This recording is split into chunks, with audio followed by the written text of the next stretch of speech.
வணக்கம் மாணவர்களே, வேதியியல் தமிழுக்கு உங்களை வரவேற்கின்றேன். இன்று நீட் கெமிஸ்ட்ரி 360 பகுதியில் முந்தைய நீட் தேர்வில் கேட்கப்பட்ட வேதியியல் கேள்விகளையும் அதற்கான தீர்வுகளையும் ஒவ்வொன்றாக பார்த்து வருகின்றோம். அந்த அடிப்படையில் இன்று ஒரு கேள்வினை பார்க்க போகின்றோம். வாங்க இன்றைய வீடியோக்குள்ள போகலாம். இக்கேள்வியானது நீட் 2024 கேட்கப்பட்ட கேள்வி. அதன்படி பின்வருவனவற்றுள் எதற்கு மூலக்கூறினுள் நிகழும் ஹைட்ரஜன் பிணைப்பு உள்ளது? அதாவது intra molecular hydrogen bonding is present in.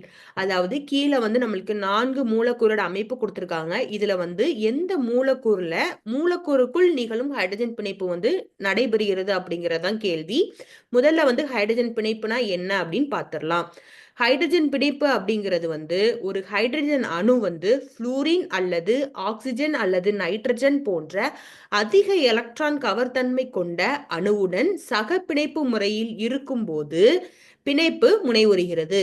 இந்த விளைவின் காரணமாக முனைவுறுத்தப்பட்ட ஹைட்ரஜன் அணு அருகிலுள்ள மற்றொரு எலக்ட்ரான் கவர்தன்மை அணுவுடன் பலவீனமான மின்னியல் கவர்ச்சி விசையை ஏற்படுத்தும்.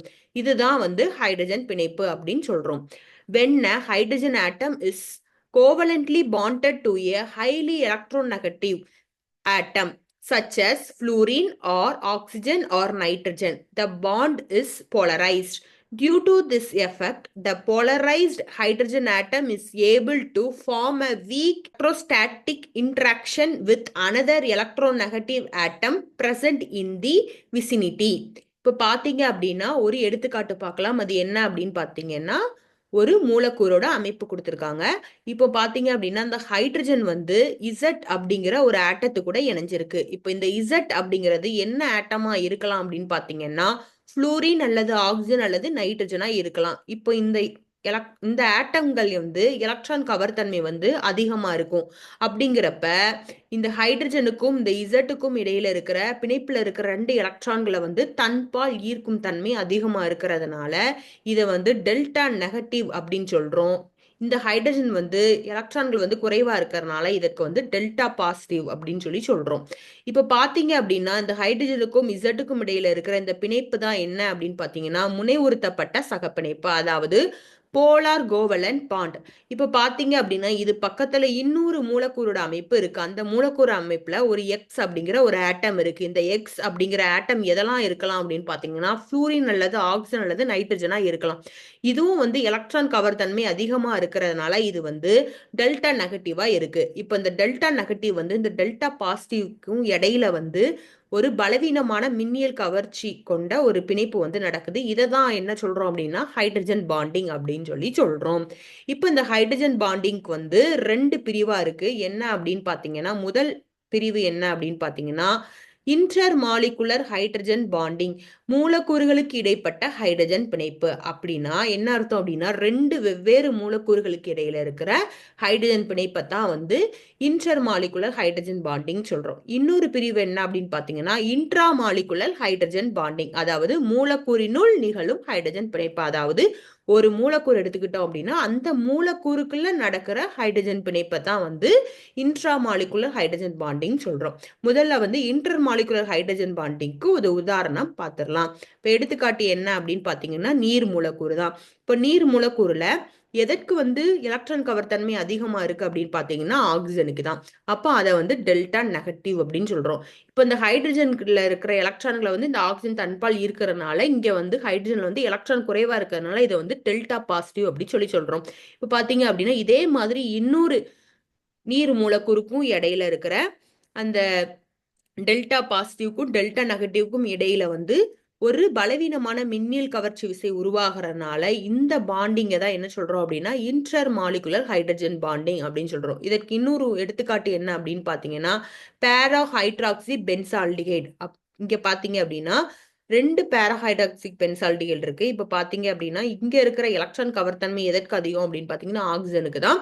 இப்போ இன்னொரு இதுல இருக்கிற ஹைட்ரஜனுக்கும் இதுக்கும் இடையில இருக்கிற இந்த பிணைப்பு இருக்கு இல்லையா, அதாவது இந்த மின்னியல் கவர்ச்சி விசை, இதை தான் என்ன சொல்றோம் அப்படின்னா இன்டர் மாலிகுலர் ஹைட்ரஜன் பாண்டிங் அப்படின்னு சொல்லி சொல்றோம். இப்போ பாத்தீங்க அப்படின்னா இன்ட்ரா மாலிகுலர் ஹைட்ரஜன் பாண்டிங்க்கு உதாரணம் பார்த்துடலாம். முதல்ல உள்ள எடுத்துக்காட்டு என்ன அப்படின்னு பாத்தீங்கன்னா சலிசால்டிஹைடு. இப்போ பாத்தீங்க அப்படின்னா சலிசால்டிஹைடோட ஸ்ட்ரக்சர் எழுதியிருக்கோம். இப்போ இதுல எலக்ட்ரான் கவர்த்தன்மை எதற்கு அதிகம்? ஆக்சிஜனுக்கு. அப்போ ஆக்சிஜனுக்கு டெல்டா நெகட்டிவ். இந்த ஹைட்ரஜன்ல இருக்கிற எலக்ட்ரான்களை இந்த ஆக்சிஜன் இழுக்கிறதுனால ஹைட்ரஜன் வந்து எலக்ட்ரான்கள் குறைவா இருக்கும். ஆகையால இது டெல்டா பாசிட்டிவ். இப்போ பாத்தீங்க அப்படின்னா இங்க இன்னொரு ஆக்சிஜன் இருக்கு. இதற்கும் என்ன இருக்கும்? எலக்ட்ரான்களை வந்து கவர்த்தன்மை அதிகமா இருக்கும். அப்படிங்கிறதுனால இது வந்து டெல்டா நெகட்டிவ். இப்ப பாத்தீங்க அப்படின்னா இந்த டெல்டா பாசிட்டிவ்க்கும் டெல்டா நெகட்டிவ்க்கும் இடையில வந்து ஒரு பலவீனமான மின்னியல் கவர்ச்சி விசை வந்து ஏற்பட்டு ஒரு பிணைப்பு உருவாகுது. இதை தான் என்ன அப்படின்னு பாத்தீங்கன்னா இன்ட்ரா மாலிகுலர் ஹைட்ரஜன் பாண்டிங். இப்ப இன்னொரு இதற்கு எடுத்துக்காட்டு என்ன அப்படின்னா சாலிசிலிக் ஆசிட். இப்போ இதற்கு இன்னொரு உதாரணம் பார்த்தீங்க அப்படின்னா அதுதான் சலிசிலிக் ஆசிட். இப்போ பார்த்தீங்க அப்படின்னா இதுல வந்து எலக்ட்ரான் கவர்த்தன்மை எதற்கு அதிகம்? ஆக்சிஜனுக்கு. அப்போ அதிகமா இருக்கறனால டெல்டா நெகட்டிவ். இப்போ ஹைட்ரஜனுக்கு எலக்ட்ரான்கள் குறைவா இருக்கிற மாதிரி ஃபீல் பண்றதுனால இது டெல்டா பாசிட்டிவ். இப்போ பார்த்தீங்க அப்படின்னா இங்க இன்னொரு ஆக்சிஜன் இருக்கு. இதுக்கு வந்து எலக்ட்ரான் கவர்த்தன்மை அதிகமா இருக்கறனால இது டெல்டா நெகட்டிவ் அப்படி சொல்றோம். இப்போ டெல்டா பாசிட்டிவ்க்கும் டெல்டா நெகட்டிவ்க்கும் இடையில வந்து பலவீனமான மின்னியல் கவர்ச்சி உருவாகிறதுனால இந்த கடையில ஒரு பிணைப்பு உருவாகுது. இதுதான் என்னது? Intra molecular hydrogen bonding. இப்போ வந்து நம்ம வந்து ஹைட்ரஜன் பிணைப்புனா என்னன்னு பார்த்துட்டோம். ஹைட்ரஜன் பிணைப்போட வகைகள் பார்த்துட்டோம். அதுல வந்து 2 வகைகள் பார்த்துருக்கோம். Inter molecular, intra molecular. அதற்கு உதாரணங்களும் பார்த்துட்டோம். இப்போ வாங்க நம்ம ஆப்ஷன்ஸ்குள்ள போகலாம். இப்போ நம்மளுக்கு முதல் ஆப்ஷன் என்ன அப்படின்னு பார்த்தீங்கன்னா ஆர்த்தோ நைட்ரோ ஃபீனால் நம்மளுக்கு கொடுத்துருக்காங்க. இதை எப்படி எழுதி இந்த மாதிரி நம்மளுக்கு வசதிக்கு ஏற்ற மாதிரி விரிச்சு எழுதிக்கிறோம். இப்போ பார்த்தீங்க அப்படின்னா இதில் எலக்ட்ரான் கவர்த்தன்மை எதற்கு ரொம்ப அதிகம் அப்படின்னு பார்த்தீங்கன்னா ஆக்சிஜனுக்கா. அதனால வந்து இது டெல்டா நெகட்டிவ்.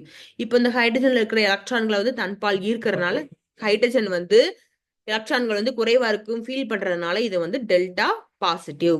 இப்போ இங்க இன்னொரு ஆக்சிஜன் இருக்கு. இது வந்து எலக்ட்ரான்களை கவர் தன்மை அதிகமா இருக்கறனால இதுக்கும் வந்து டெல்டா நெகட்டிவ் கொடுத்துருக்கோம். இப்போ பாத்தீங்க அப்படின்னா இந்த டெல்டா பாசிட்டிவ்க்கும் டெல்டா நெகட்டிவ்க்கும் இடையில வந்து மின்னியல் கவர்ச்சி விசை ஏற்படுறதுனால இங்க வந்து ஒரு பிணைப்பு உருவாகுது. இது என்ன அப்படின்னு பாத்தீங்கன்னா இதை தான் நம்ம என்ன சொல்றோம் அப்படின்னா இன்ட்ரா மாலிகுலர் ஹைட்ரஜன் பாண்டிங், அதாவது மூலக்கூறினுள் நிகழும் ஹைட்ரஜன் பிணைப்பு. இது வந்து இந்த ஒரே மூலக்கூறுக்குள்ள இந்த பிணைப்பு நிகழ்றதுனால இதை இன்ட்ரா மாலிகுலர் ஹைட்ரஜன் பாண்டிங் சொல்றோம். ஸோ நம்ம கேள்விப்படி இது நம்மளுக்கு சரியான பதிலா இருக்க வாய்ப்பு இருக்கு. இருந்தா கூட நம்ம வந்து மீதம் இருக்கிற ஆப்ஷன்ஸை பார்த்துட்டு எது சரி அப்படிங்கிறத கன்ஃபார்ம் பண்ணிக்கலாம். இப்ப 2வது ஆப்ஷன் நம்மளுக்கு என்ன அப்படின்னு பாத்தீங்கன்னா பேரா நைட்ரோஃபீனால் கொடுத்துருக்காங்க. இதை வந்து நம்மளுக்கு வசதிக்கு ஏற்ற மாதிரி இந்த மாதிரி எழுதிக்கலாம். இப்போ எலக்ட்ரான் கவர்த்தன்மை எதற்கு அதிகம்? ஆக்சிஜனுக்கு. அதனால இதை வந்து டெல்டா நெகட்டிவ். குறைவா எலக்ட்ரான் குறைவா இருக்கிறதுனால இதை வந்து ஹைட்ரஜனுக்கு வந்து டெல்டா பாசிட்டிவ் அப்படிங்கிறோம்.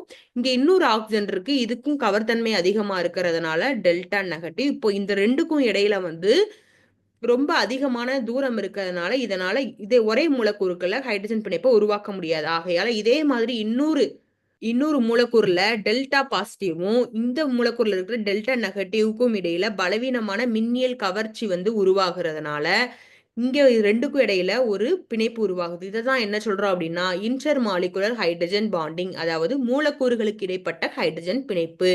ஸோ இது வந்து சரியான பதிலா இருக்க வாய்ப்பில்லை. வாங்க 3வது ஆப்ஷனுக்குள்ள போகலாம். 3வது ஆப்ஷன் நம்மளுக்கு என்ன அப்படின்னு பார்த்தீங்கன்னா மெட்டோ நைட்ரோஃபீனால்.